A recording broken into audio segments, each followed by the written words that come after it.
Greetings, I trust you all are keeping well in the faith. Going to do a quick read from Octavius Winslow's entitled That Wretched Idol, Self.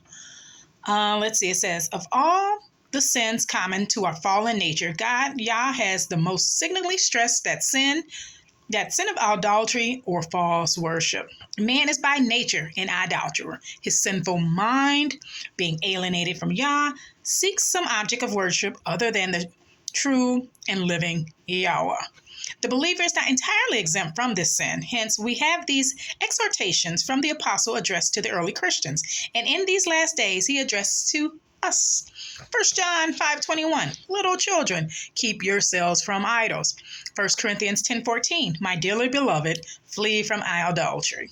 Surely it was not the gross and senseless idolatry of the heathens to which the apostle thus referred, but to other idols and other worship, less palpable and degrading, but not less superstitious or offensive to Yahweh. The worship of self is a natural and fearful form of idolatry. It's an innate and never entirely eradicated principle of our nature, but clings to us to the very last of life. Alas, the holiest and the best of us want to be something and to do something, when in reality we are nothing and can do nothing. Nada. Nilch. None. For the most part, we walk in our religious life upon stilts, always appearing in the eyes of others taller than we really are. But real greatness and true humility have ever been in alliance with the abnegation of self. The holiest saints have always walked the lowest paths, for they saw the most of Yahweh's majesty and the least of their own worth. The nearer a man draws to Yahweh, the more he loathes the vanity of self and clings to the sufficiency of grace. Who can stand before the cross and gaze upon the Creator of all worlds impaled between two criminals, himself dying as the chief, and not shrink into his own nothingness, bewailing that he should ever have been betrayed into the folly and the sin of burning the incense of idolatry before that wretched idol, self. Beware of self-idolatry is the most insidious, hateful, and degrading form of idolatry to which a person can be subjected.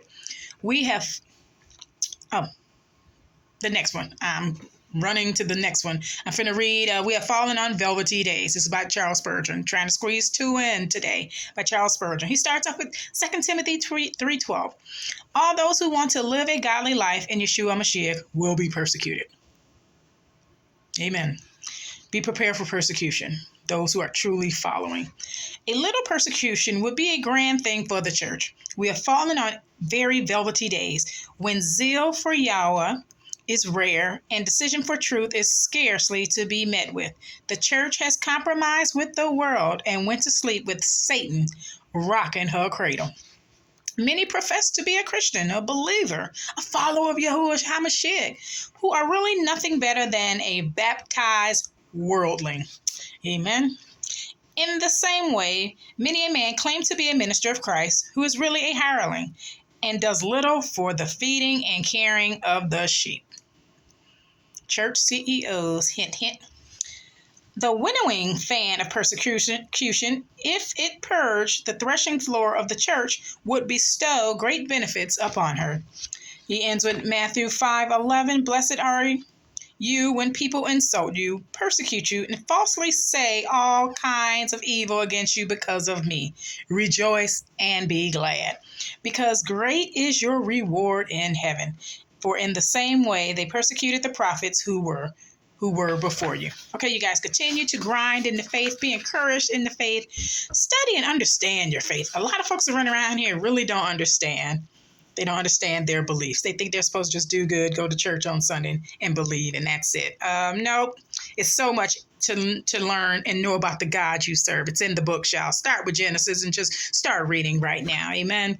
Just be encouraged. Don't be discouraged. I mean, you're just never too late to know why you serve the God you serve, the Yahweh you serve. Start off with the Hebrew name of your Elohim. He's Yahweh.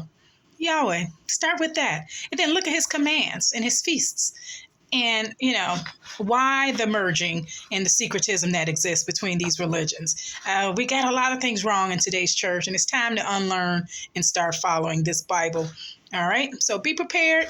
Keep oil in your lamps, people. Be encouraged in the faith. Laters.